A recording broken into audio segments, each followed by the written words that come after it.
Assalamualaikum warahmatullahi wabarakatuh. Nama saya Imam Azari.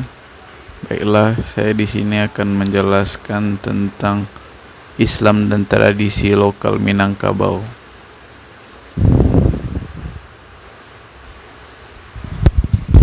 Konsep tradisi dan fungsinya.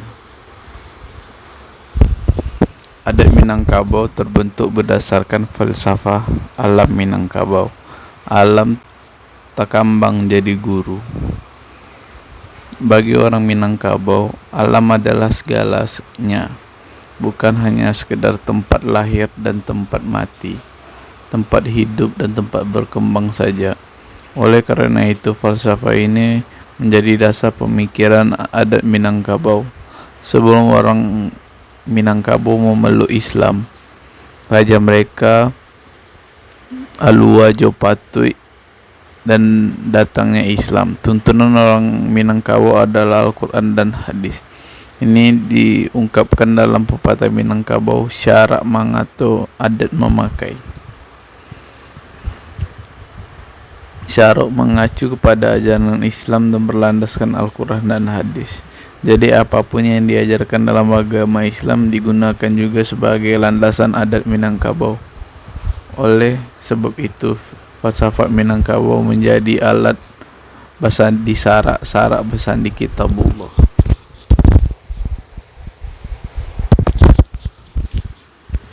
Fungsi agama. Surau merupakan salah satu bangunan yang cukup penting bagi masyarakat Minangkabau. Keberadaan surau bahkan sudah ada sejak Islam masuk ke wilayah Minangkabau, yaitu pada zaman Hindu-Buddha. Surau digunakan sebagai bangunan kebudayaan dan adat yang juga dimanfaatkan sebagai tempat ritual agama Hindu-Buddha.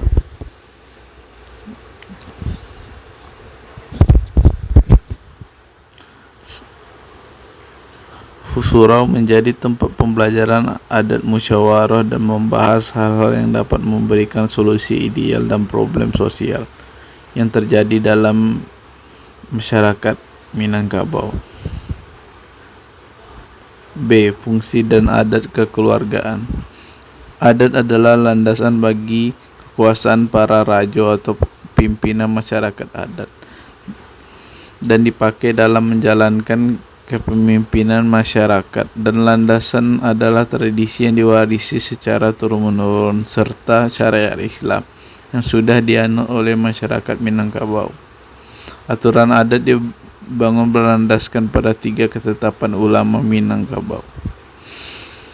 2 ketetapan pertama oleh Dr. Pepatih Nan Sabatang Nan Ketumangungan, yaitu pertama, ulayat adat Minang milik bersama, artinya tidak ada kepemilikan individu terhadap ulayat adat Minangkabau. Untuk pengaturan pemanfaatannya ditetapkan Nini Mama sebagai pembuat kebijakan. Kedua, penurunan ulayat adat pula perempuan garis ibu, kaum perempuan yang dinamakan sebagai pemegang ulayat adat yang diturunkan kepada anak. Ketetapan ketiga, masyarakat adat Minangkabau ditetapkan di puncak Pato Bukit Marapalam. Kesempatan pemimpin adat dengan pemimpin agama Islam kaum ulama menyepakati penambahan 1 ke 8 adat untuk melengkapi 2 ketetapan. 3. Islam agama masyarakat adat Minangkabau akibat ketetapan ketiga tersebut. Dengan demikian, maka dianggap sempurnalah adat Minangkabau. 2 ketetapan adat yang tumbuh dari tanah disempurnakan dalam 1 ketetapan yang datang. Di langit kesempurnaan ini dengan adat nan basandi sarak nama sandi kitabullah.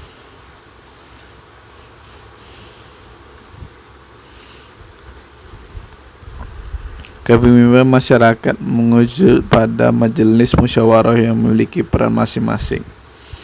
Yang pertama, Majelis Musyawarah Alim Ulama. Yang kedua, Majelis Musyawarah Nini Mama. Yang ketiga, Majelis Musyawarah Bundo Kandung.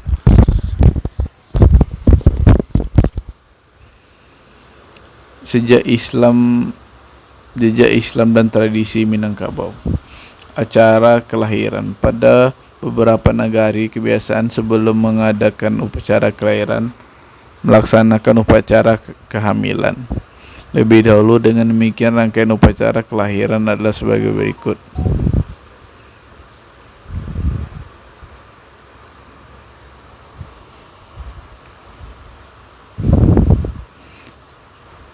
Saat kehamilan berumur 6 bulan, dilakukan upacara membubur keluarga wanita hamil. Membuat bubur dari tepung beras, labu, gula, kelapa muda. Bubur itu dibagikan kepada masyarakat dan kerabat serta keluarga suaminya. Mereka yang diberi bubur mengundang wanita hamil untuk dimakan. Kelahiran bayi biasanya dibantu oleh dukun atau bidan.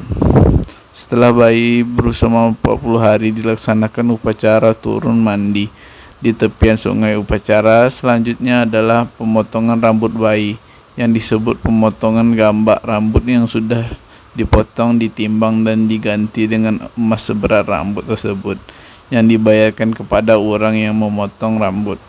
Kalau bayi berumur 3 bulan, dia dan ibunya dijemput untuk bermalam, dan kerabat atau baku-bakunya beberapa hari kemudian mereka diantar pulang dan dibekali macam-macam bawaan seperti perhiasan dan uang dan binatang ternak. Menurut aturan dalam agama Islam, setiap anak harus menurut aturan dalam agama Islam, setiap anak harus diakikah sebelum menjelang dewasa. Masa dewasa menurut tradisi, seorang laki-laki sedang menginjak masa akil balik harus dikhitan dan belajar mengaji. Adat perkawinan dalam Minangkabau. Perkawinan dalam Minangkabau terdiri dari beberapa bagian, antara lain kawin ideal, kawin pantang, dan kawin ideal disebut juga dengan perkawinan anak sama awak yang pulang ke bako. Menurut alam pemikiran orang Minangkabau, perkawinan yang paling ideal ialah perkawinan antara keluarga dekat, seperti perkawinan antara anak kemenakan pulang ke mama, artinya mengawini anak mama, sedangkan pulang ke bako maksudnya adalah mengawini kemenakan ayah.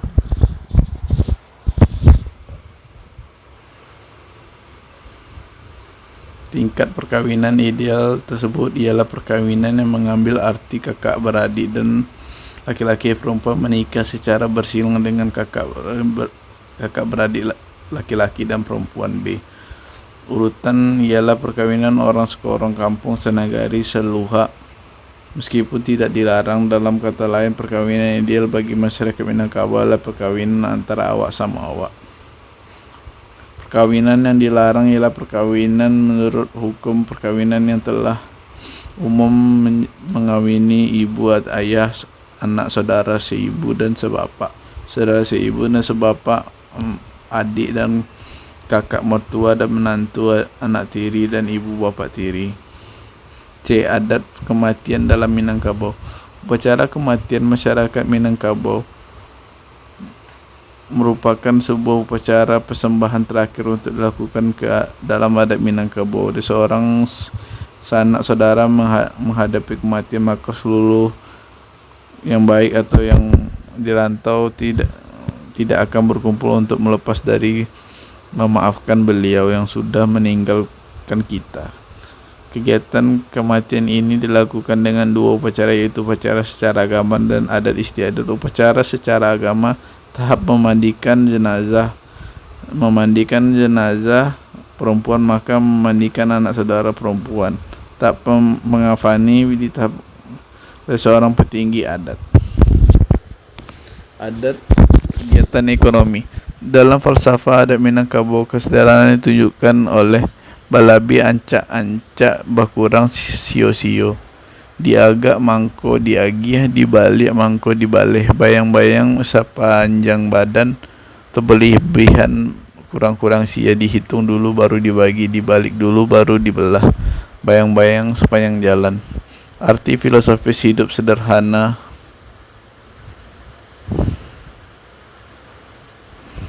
dalam memangan adat ini adalah kesederhanaan ditetapkan dalam tataran profesional dan memperhatikan beban jajaran melebihi kemampuan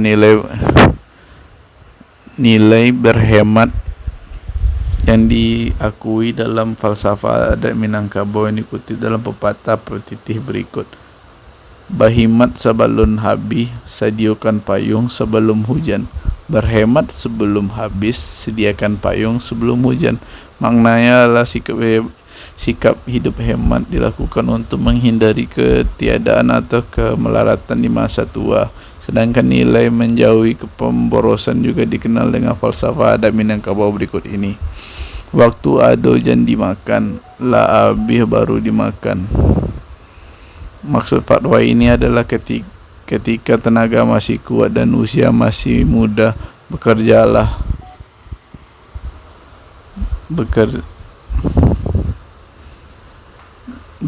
sekuat tenaga dan kumpulkan harta sebanyak mungkin, sedangkan pada waktu tua menikmati yang diperoleh ketika muda. Keahlian distribusi pendapat nilai keadilan kandung dalam fatwa adat ini. Gadang jan malendo, panjang jan manindih, jadiak jan manjua, kawan nan tuwo dihormati, nan ketek disayangi, samo gadang bawa bakawan. Besar jan melindas, panjang jangan menindas, cerdik jangan menjual kawan, yang tua dihormati, yang kecil disayangi, sama besar bawa bekawan. Ini dimaksud agar kita saling menghormati dan saling tenggang rasa. Mendapek samo balabo, kehilangan samo marugi, mau kuah samo panjang, membilai samo laweh, baragia samo cerdas, mung samo barek, mendapat sama berlaba, kehilangan sama merugi, mengukur sama panjang, menyambung sama lebar, berbagi sama sedikit, menimbung sama berat. Demikianlah hasil ringkasan saya. Terima kasih. Assalamualaikum warahmatullahi wabarakatuh.